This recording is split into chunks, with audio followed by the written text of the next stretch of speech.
Hey everyone, welcome to our Raven Live about Python and C# components. Glad to have you all here. If you could just confirm in the chat whether you can hear me, and then we'll get started.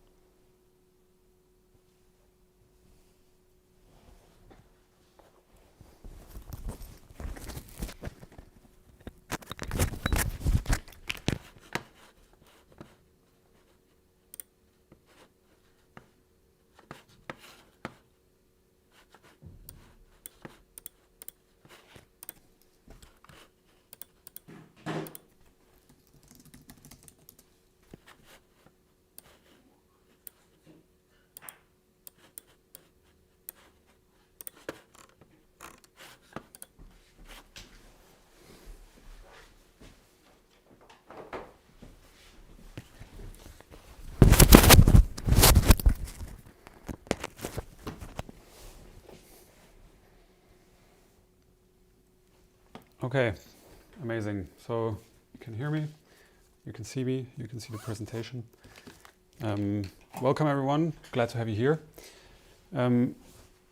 Today I'm going to show you some new features of Raven that we released over the last weeks, namely Python and C# components. This is super exciting. Some of our early testers have been saying things like, well, this makes Raven a whole different tool. This is like a game changer and so on. I mean, I agree. Python scripting in Grasshopper in itself is super powerful. And now bringing it to Raven, it's just amazing what you can do without any scripting knowledge.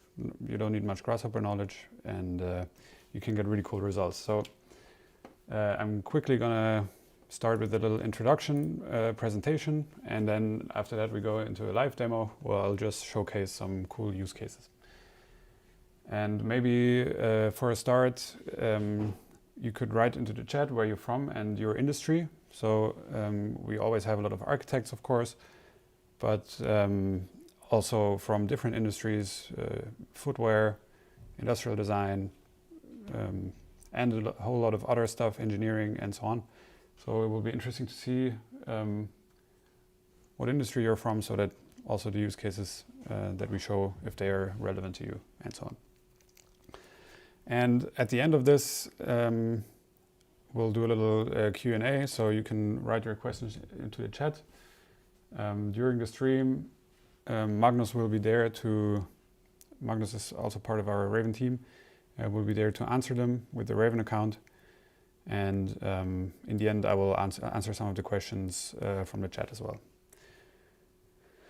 So let's get started. So I'm Max, one of the co-founders of Raven, originally an architect from Zurich, studied at ETH, and then became frustrated with architecture. And now we're here and making life easier for many of us. And where did Raven start out? Basically, we have this, difference between a designer and a computer, where if you design something, you want to be ambiguous, iterative, and dynamic. So you draw a sketch. A sketch is not precise, right? So transferring a sketch into a computer is kind of hard, So using Grasshopper in a iterative and dynamic way is quite difficult as is. And let alone many people have troubles using Grasshopper at all, right? So then this new technology, the LLM, came out, and we realized that this is the perfect mediator between the two. So the designer formulates an intent, a design intent. A sketch kind of conveys that intent, right? Text conveys that intent as well. And the LLM can kind of, in a very fast way, convert that into something that the computer understands, right? The computer needs precise instructions. A sketch is not precise, so you can't really sketch in CAD really, but if you have an LLM between you that kind of, at the speed of thought, we call it, translates your intent into something that a computer can calculate, suddenly you can start designing in Grasshopper, right? And that's really cool because we all know,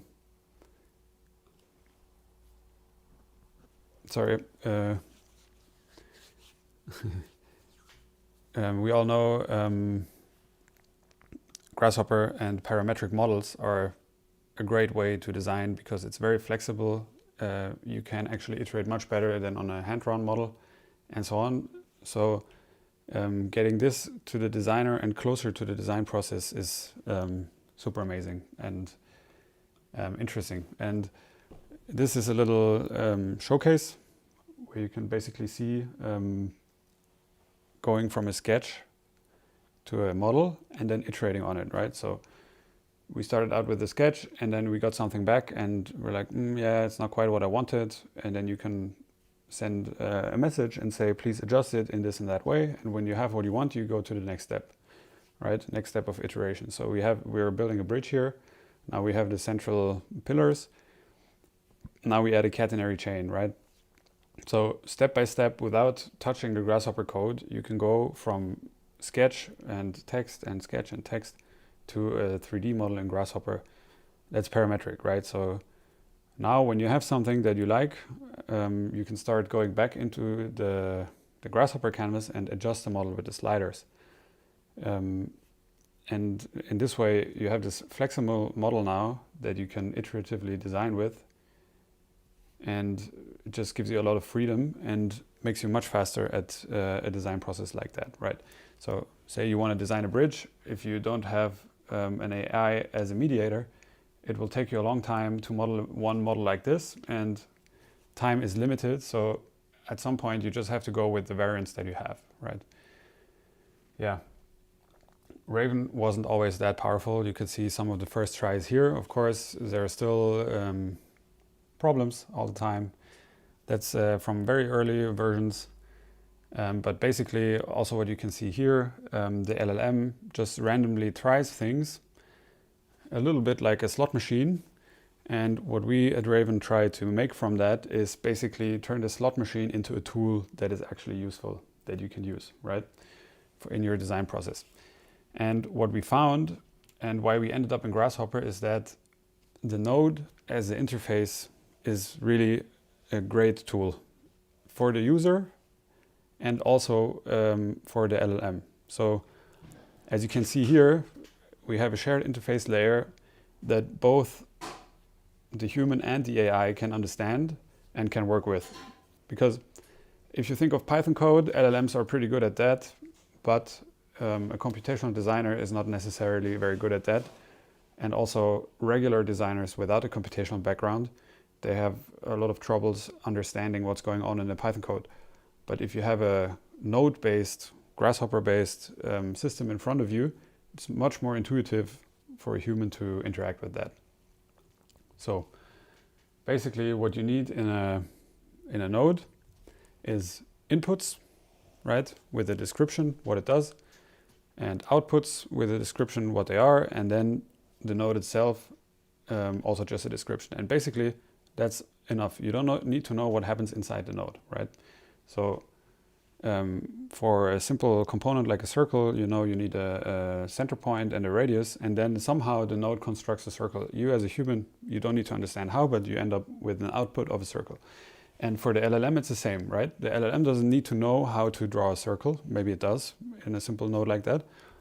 But because there is a description on the component and on the inputs and the outputs, the LLM can understand how to use it, right? That's amazing because you can actually hide a lot of stuff inside that component. For example, CAD functions like constructing circles, curves, geometry, and so on.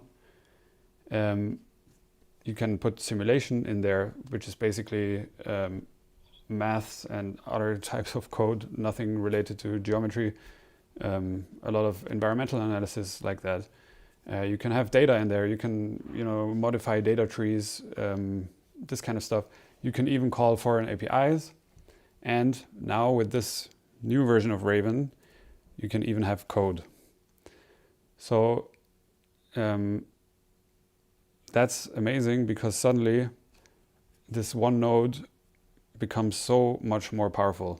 LLMs are good at code, right? And they can basically hide all of that code complexity within a node. The user still has some control over the inputs and outputs, but in the end, the nodes themselves become kind of unlimited in what they can do, right? So I have a great chart here, parabolic growth. So basically the bottom one is designers with Raven.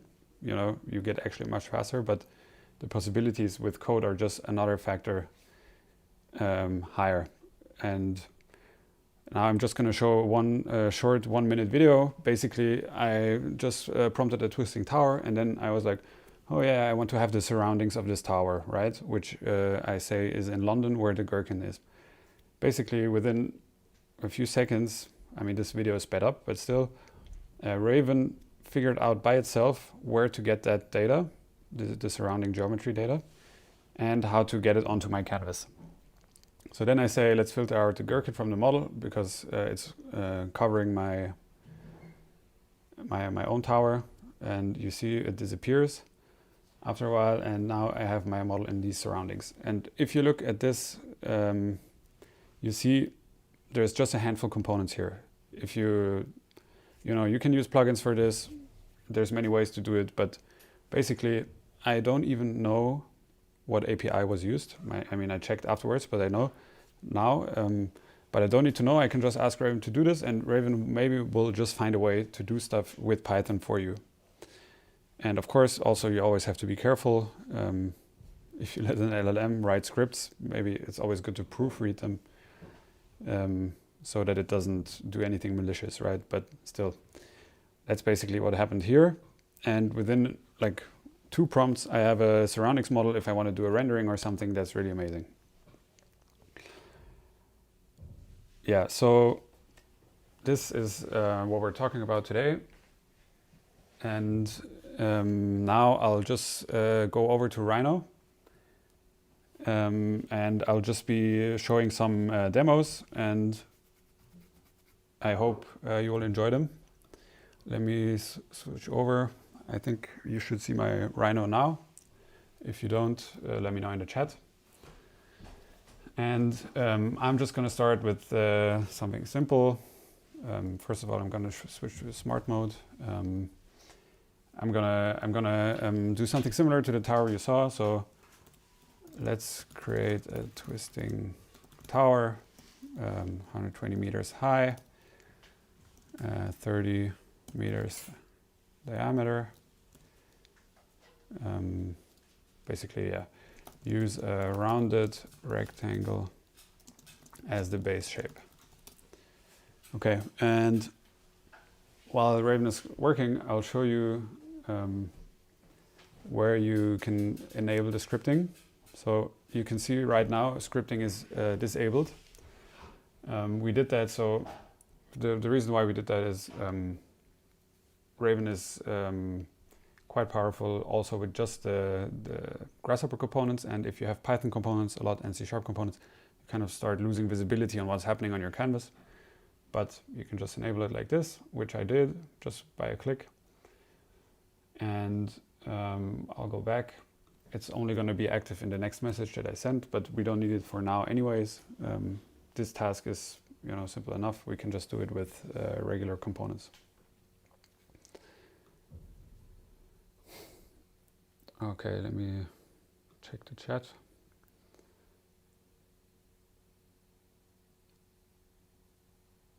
Okay, lots of architects, that's good. We have a lot of demos for you. Okay, and yeah, let's see, let's wait.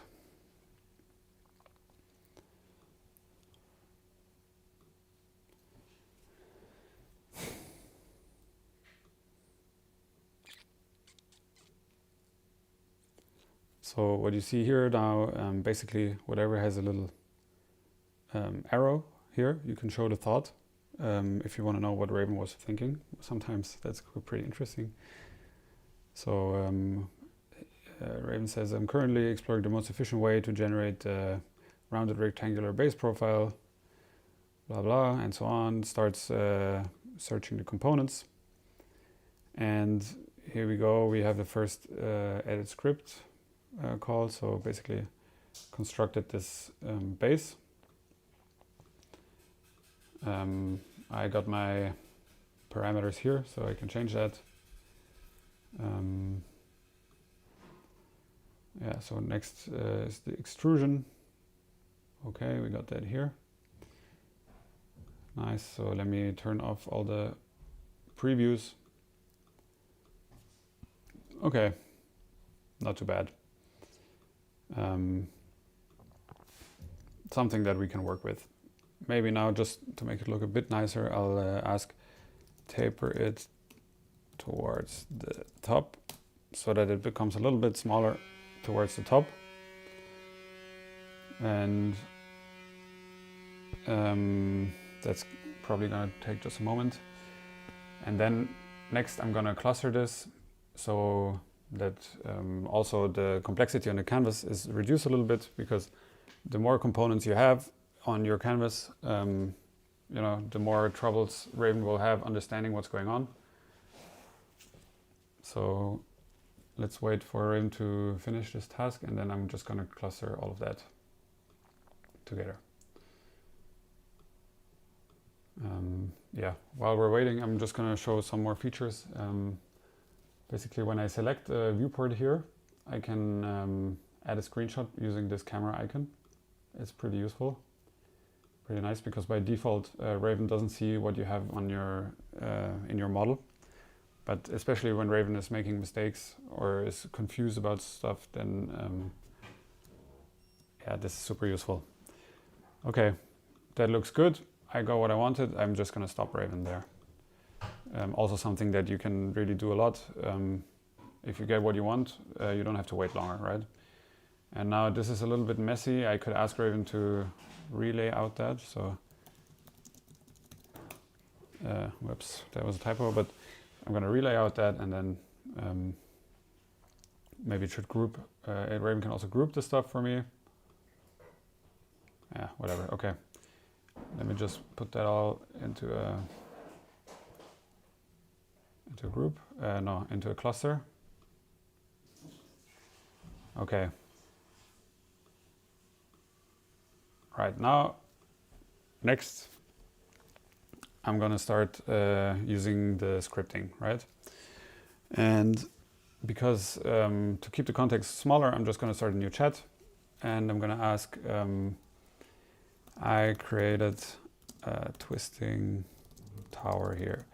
Use Python's script to load a context model. I want the tower at the location of the Gherkin in London. Okay, so off it goes, and let's see if it can one-shot that. Just gonna clean up a little bit here.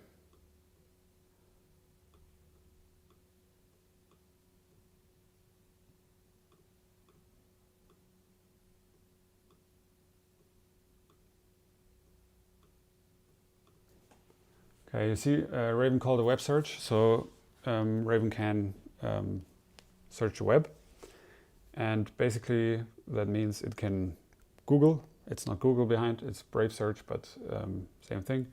You can get search results, so I guess now it's searching for the location of the Gherkin, and that will be longitude and latitude, and then it will use these in a Python script to request from an OpenStreetMap API the surrounding models.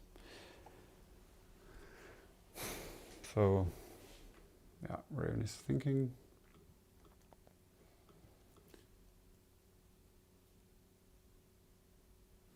So what we're going to do next, I'm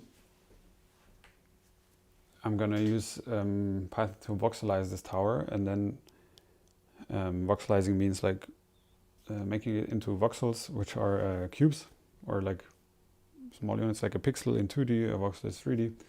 And then we start using some of the more interesting Python stuff. Okay, see, we got a script here.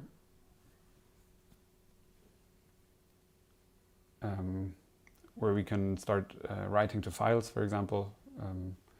You can interact with Rhino through these components and so on. So yeah, we're through the boring part now, let's say it this way.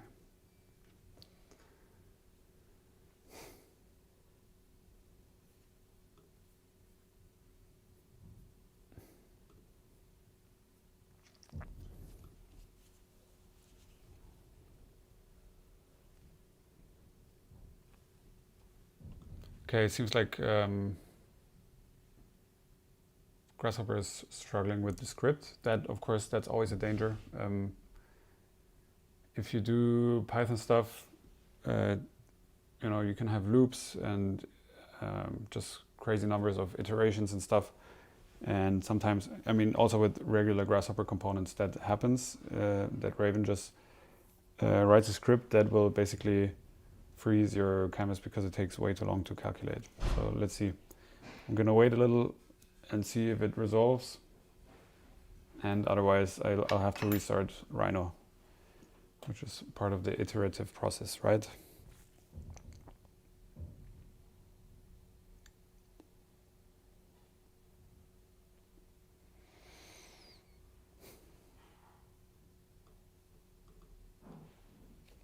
Yeah, it's a pity that all of my Rhino is hung up.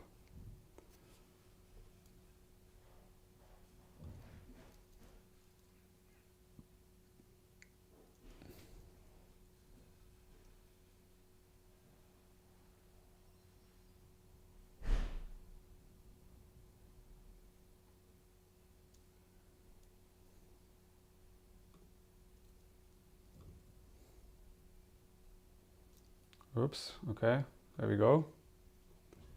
We are back. And we got the Python script with some errors.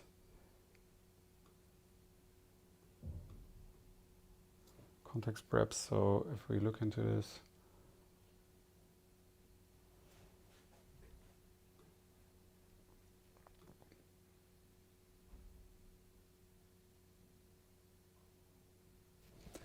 okay, let's see, maybe I'm just gonna stop Raven when it returns next time. Seems like this is, maybe the context that is loading is too big.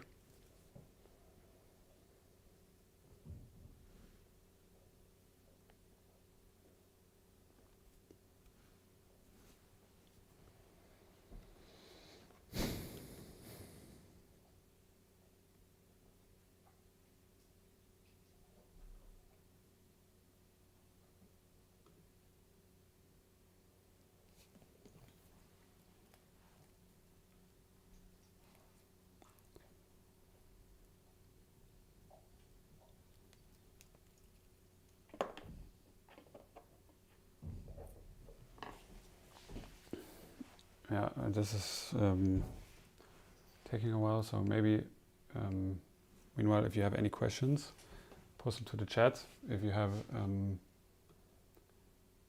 ideas, if you have tried it before, Raven and scripting, let me know how it went, if you have a cool use case and so on. Yeah, while I'm waiting here, we can just chat a little.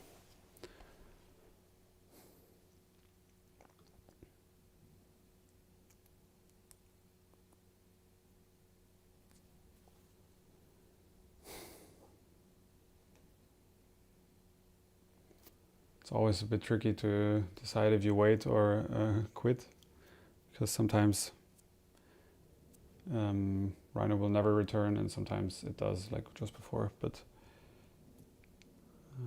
I guess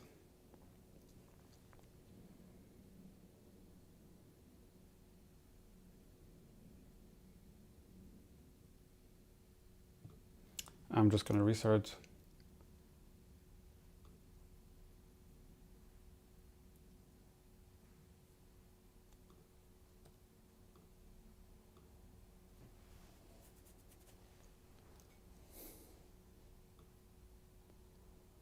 So here we go, we're back. And now just to save some time, I'll model something by hand. Keep it very simple. We're in millimeters, right?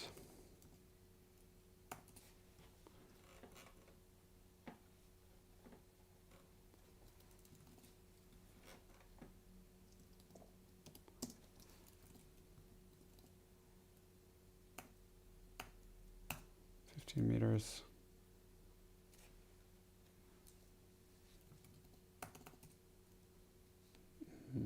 Maybe 10 meters. Okay. Gonna squish that a little. Okay. And now I'm gonna have this here. Okay.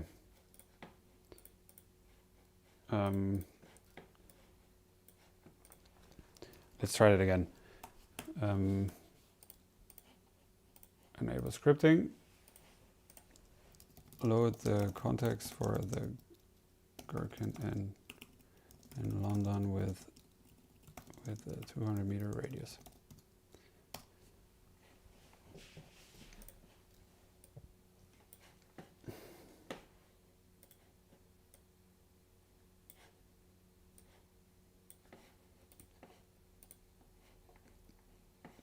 Okay, finding gherkin coordinates again. And then next, I'll already write the prompt.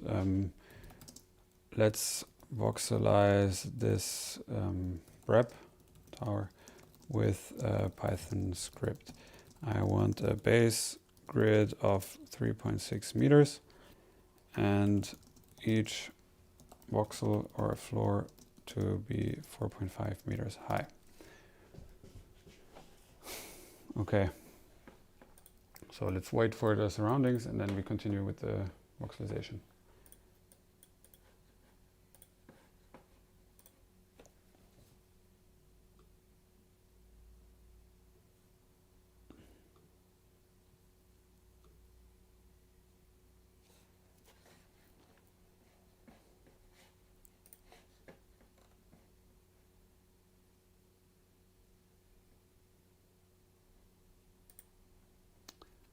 So looking at your questions,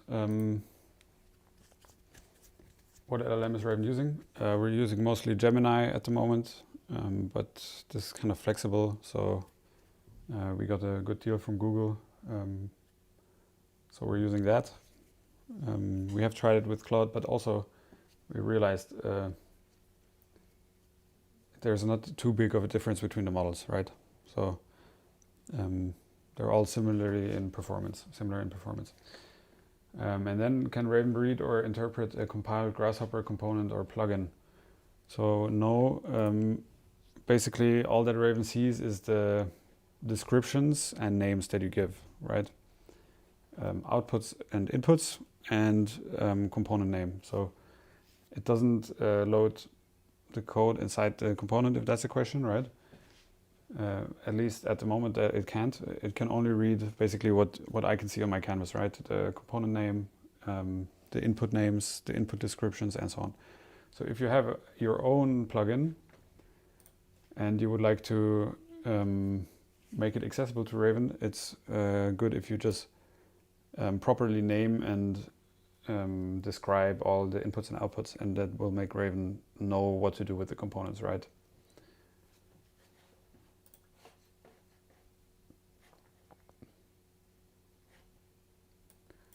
Yeah, that's also a good question. Is it possible to check the code before it gets loaded into Grasshopper to debug? That would be amazing because it will stop us from freezing. We don't have that feature at the moment, but maybe that's a good point, something that we can work on. Okay, we're stuck again.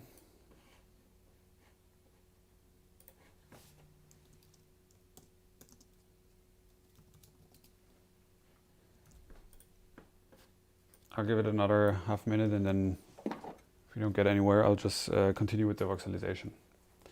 And I actually, or maybe I'll just start from the end of my list because the cool stuff is at the end of it.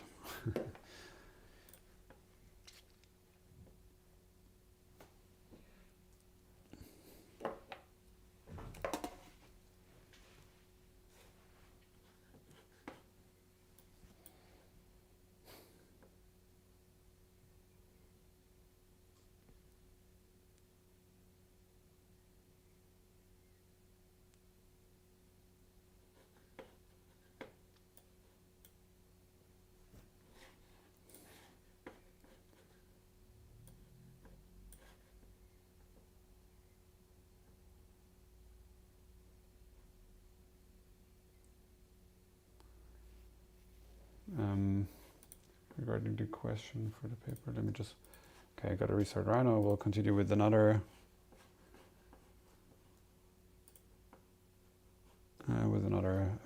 demo. This doesn't seem to be working. Let's hope it's not scripting in itself that's making problems.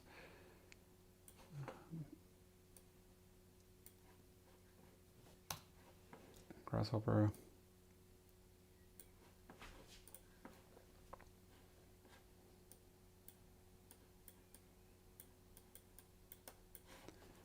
Okay.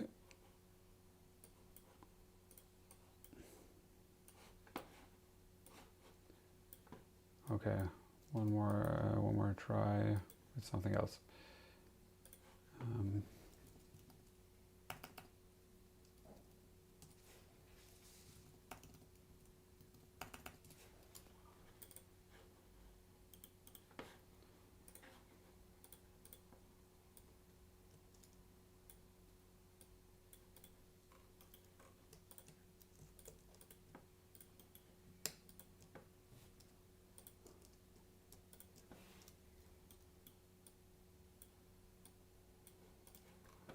Okay, new chat, scripting. All right, so that we get to see something at least here. This one is pretty cool. I don't know if it's useful, but check this out. So create a maze on a grid of 20 by 20 using a Python component. So this is just something that creating this by hand in Grasshopper is basically impossible. And now we're going to see if Raven can do that. And when I tried it before the stream, of course it could. So that's pretty cool because it shows the new level of possibilities that Python scripting brings into Grasshopper, right? It's still, you still get geometry output, but in a way that's very difficult without Python or C# scripting.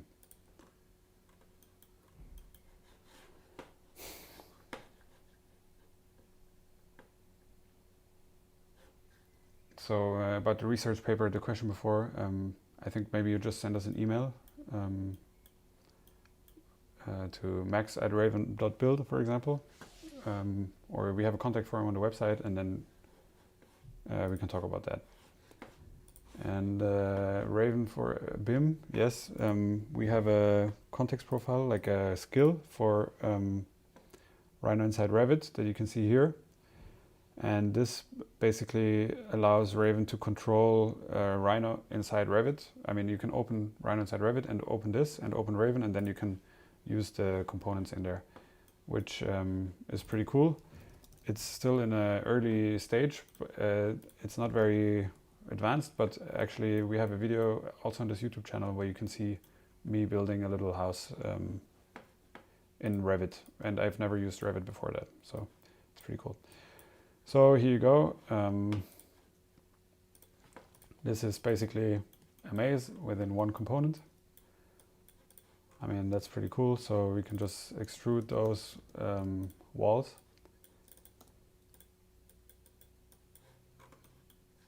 And we got a maze in, in Grasshopper, yeah. We can grow it. And basically there's an algorithm in here, how it's created. You can go in there, you can also change the script, right? If you know how to. If you don't, you don't have to. You can ask Raven to adjust it, but basically that's a pretty cool demo, because doing this in just components, it's almost impossible. And I got another one here to show you that's also pretty cool. Actually, I'm not gonna let it pipe that, because pipe might crash my system again. So this is gonna generate a growing tree, so an L system tree. Basically a tree that becomes finer and finer towards the end. You'll see it in a moment when it's here. Also, because it's iterative, there is a plugin that's called HoopSnake for iterative workflows, but well, it's a pain to use anyways, and with this you can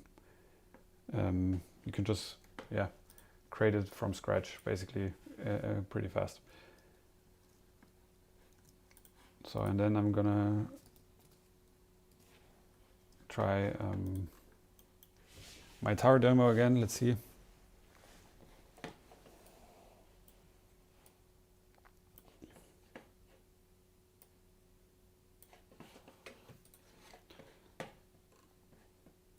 Yeah, so what about ArchiCAD? Yes, we have an ArchiCAD connection as well.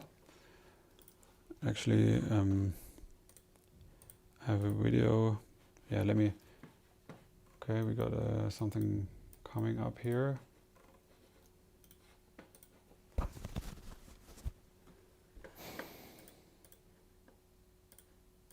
Almost there. I think it's just a data mismatch.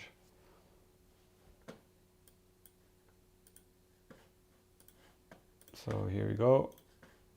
And now we have this tree that you basically, you can slide the generations here and it will grow and grow and grow and grow. Also pretty cool, like generative stuff. So next I'm gonna try again with my tower. Reference this rep as a base geometry. Voxelize this tower using voxels of the size 3.6 meter, 3.6 meters and 4.5 meters high.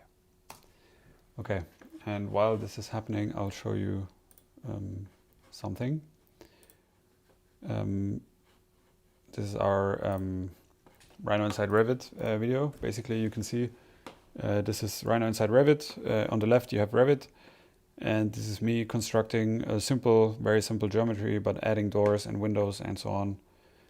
All just from prompting and working in Grasshopper. So it barely touched Revit, just to change the view, basically. And we have something similar for ArchiCAD. So here you can see on the right ArchiCAD, on the left you have the regular Rhino and Grasshopper, and then there is a bridge. And basically what's happening here, this someone is generating a volume here, and then you have the whole thing in ArchiCAD, including the curtain wall and everything. Yeah, that's pretty cool. But let's go back to Rhino. Oh, did I forget to? No. Yeah, actually I have to tell it to use Python, right?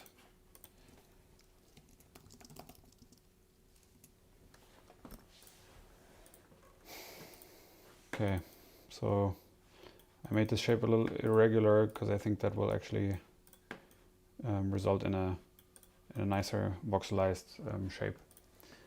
Let's see, and then what I'm going to do next is color the voxels based on the number of exposed surfaces. Because so this is going to look like a residential tower, and it's nice to have a lot of windows and balconies. So the more exposed surfaces the voxel has, the more windows it has, and then we'll see different colors for the different voxels.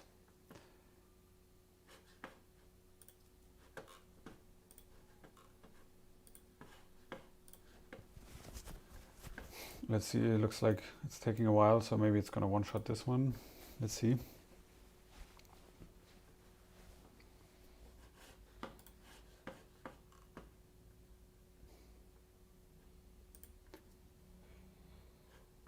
So which Grasshopper scripting works best? I think from my experience, Python 3 works best.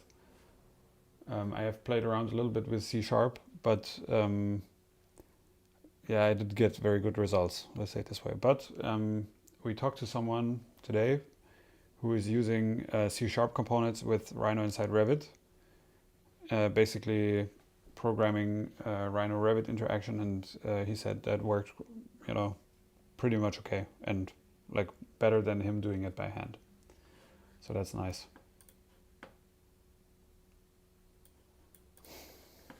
Okay, let's see what what we'll get.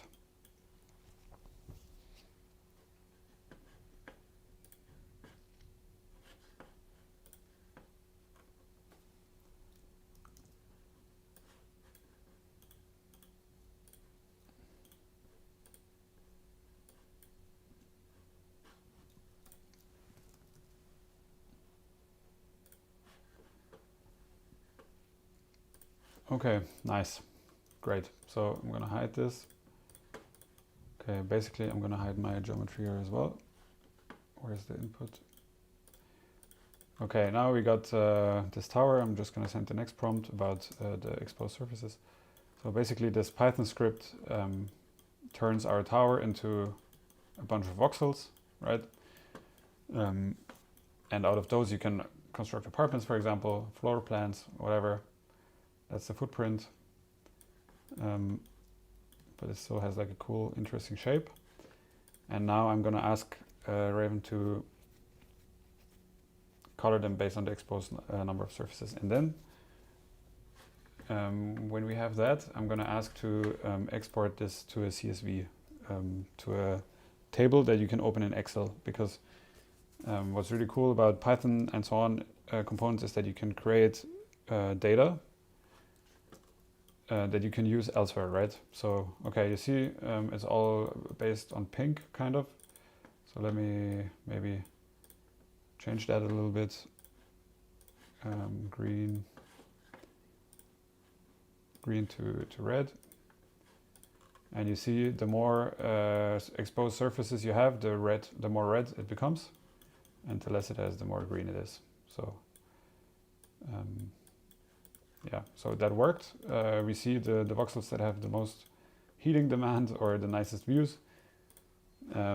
Nice, so great. Now let's create a CSV table. Output it panel with the following columns. So this will be what we can see in Excel after. Floor number, number of voxels, total square meters on that floor, on the floor, and lastly number of exposed surfaces on that floor. So this is gonna be another task that you can do in Python, right? So we're gonna divide, like take each floor, analyze it separately, and this is something that is just much faster in Python. And then write that to a table that you can basically open in Excel. So this is just a stupid demo example, but that's really powerful for manufacturing as well, right? You can start, I've done that before for constructing models. You can have some crazy geometry, and if you, for example, want to produce it with a laser cutter, then you can start labeling parts from Grasshopper, and you can store that information in a Excel file instead of always having to have Grasshopper open, for example. Okay, so we got some CSV data here. It's there's still an error in the script, so Raven is still working on that.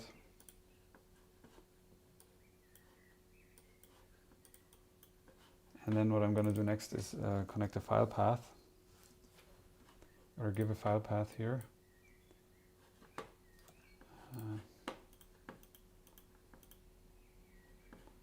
Okay, let's check this. Floor number, and so on. That looks good. So now I'm going to set a new file location, and it's going to be in here. Let's call it something. Okay. Maybe I was interfering with the Raven. No, I can't. Okay. Anyways, I'm gonna select the directory, demo, and now I'm gonna ask, can I? something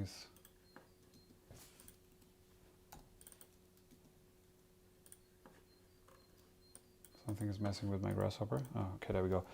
Now save that CSV file to, actually Raven can see what I have selected, so to the file path that is stored in the selected component.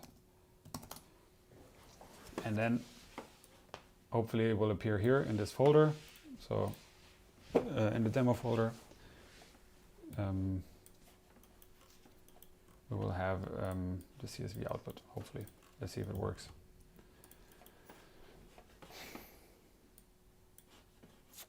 There we go. So, okay.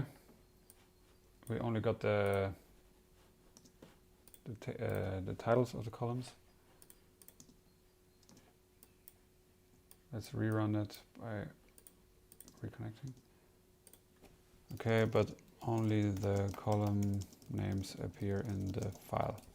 So let's see how we fix that.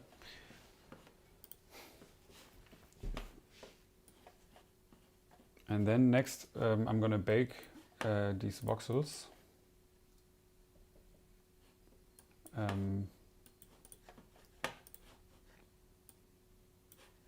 onto Rhino layers. So, and while I'm continuing here, you can start putting some questions in the chat that I will answer in the next 15 minutes. And feel free to also discuss using the chat, and yeah, just want to open a discussion. And meanwhile, I'm just gonna continue a little bit on this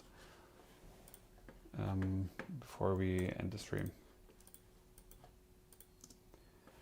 Okay, great. So now you see I have my CSV file, which you can open in Excel or Numbers on Mac, and basically for each floor I get the information. I mean, whatever you want, right? You can get whatever you want from your files. So that's pretty cool. And yeah, so that's it for this part. Now let's bake the voxels sorted into layers, Rhino, based on the floor. So create a layer for each floor using a Python component, and then bake that floor into that layer. So actually I never tried that, but let's see if that works, because that will show you how basically with Python components you can access stuff inside of Rhino, right? So because Raven for now is based in Grasshopper only, and there are some ways. There's a Rhino tab. Where is it? Basically, you can query stuff through components. For example, here you can query layers already, but you can also do that in Python, and Raven can do that for you in Python. So now I asked Raven to create a Python script that adds like a bunch of layers here, one for each floor, and then we have the geometry in each layer. Let's see if it can do that.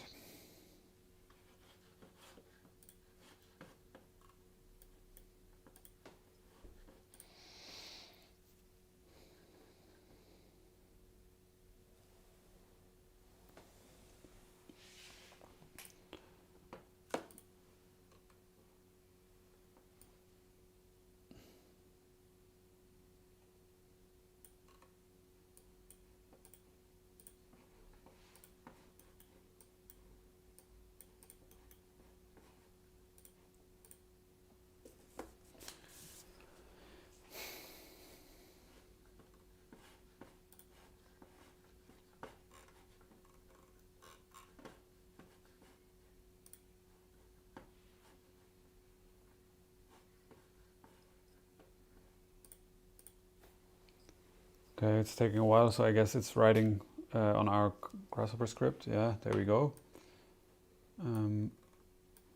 Bake by floor. Okay. Voxel tower size big. Okay, there will be an input, a button. Okay, I'm gonna stop Raven. I think it's done because it started relayouting, so that's usually a sign that it's done. And I'm just gonna click here. Oh, there we go. That's pretty cool. So now I'm gonna turn off the Grasshopper preview, and here we go. We do have one layer per floor, do we? Oh, that's the empty layers. Yeah, see? Wow, amazing. And they're all in another color. So now we can still edit layers, right? So now please find all empty layers and delete them using Python. So some of these layers are empty. I think all of these layer 1 to 5 are empty. But maybe you have a messy file where you don't know which layers are empty, where your stuff is. So this shows you how with Raven you can basically start interacting with the Rhino script as well through scripting components. I know it's not the most efficient way. Having Raven inside of Rhino would be great, right? So we're working on that as well. But if you really want to do it, you can do it now, already, today. So, gonna look at the chat again. Can I teach Raven about something before doing it? So, yeah, you want to give Raven extra context, right? Yeah, system works, but never been able to replicate the correct movement. So basically we are also, you can add files, right? You know that you can add images here, but maybe you want to add articles, PDFs, and so on. So that's also something that we're working on. But what we also have is context profiles here. That's basically extra context for Raven, where there is extra information. So if I click here, it opens a browser window, and I can basically, these are the official ones for Rhino inside Revit, and then you can start writing this, right? So if I go and edit, you can put a markdown file here, and you can upload example scripts. And basically, when you activate that in Raven, it will have all this knowledge. So it's only based on text at the moment, but maybe that's better than nothing for you. And let's see, connected to a button. So we have our delete empty layers, and because Raven is super safe, it has a run button. And now when I click this, I expect those layers to disappear. And there we go, they're gone. That's amazing. So now let's delete all the stuff on one more layer just to see that.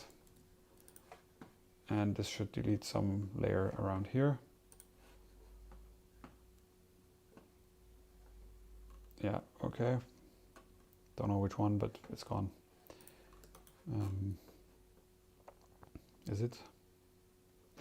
Anyways, and now last thing for today, please set the layer color based on whether a layer has less than 10, 10 to 20, or more, or more than 20 objects on it.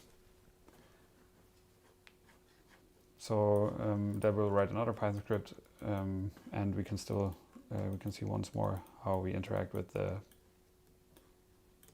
Rhino itself. So yeah, if you haven't tried the scripting, I highly recommend it. Let me run this. And here we go. It's kind of work. Let me delete some of those. It will recolor the layer then. There you go. If you haven't tried scripting, give it a try. It's super powerful. It's amazing what you can do with it. There are so many things to do. And yeah, I hope you enjoyed this. Sorry for the struggles in the beginning of the demo, but I'll upload a video of the context loading. Yeah, still we got the rest to work, which is nice, and we're just at the beginning of this whole scripting journey. So I encourage you all to give it your best and try and break it. And if you do, let us know.